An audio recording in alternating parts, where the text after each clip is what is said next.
தேடி வந்திருக்கு. 1 கோடி ரூபாய் நிதி உதவி அளிச்சது. இதெல்லாம் கல்லூரி நிர்வாகத்துக்கு மட்டுமல்ல, உங்களுக்கும் பெருமை.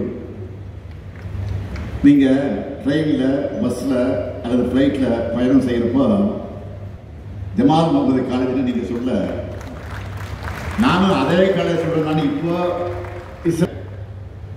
செக்ரட்டரியேட்ல பெரிய ஒரு பெருமிதம் தெரியுமில்ல, அதுதான் இந்த காலேஜுடைய கெத்து.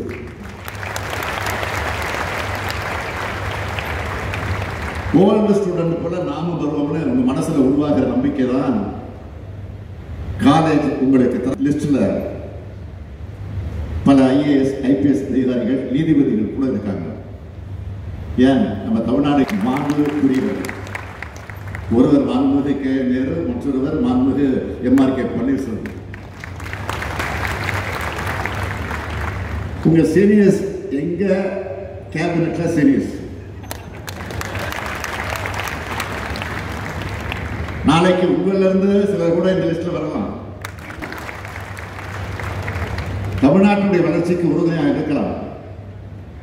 ஓரணியில் தமிழ்நாடு நின்னா தமிழ்நாட்டை யாராலும் எழுத முடியாது. நான் அரசியல் பேசல,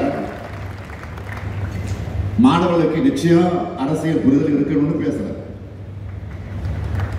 கல்லூரிகள் எத்தனையோ பல தலைவர்களை கொடுத்திருக்கு. அப்படி இந்த ஐயா காதர் மைதீன் அவர்கள் கண்ணியத்திற்குரிய காகிதம் எழுத்தவர்கள் வழியிலே வந்து சமுதாய தொண்டாற்றி இன்றைக்கு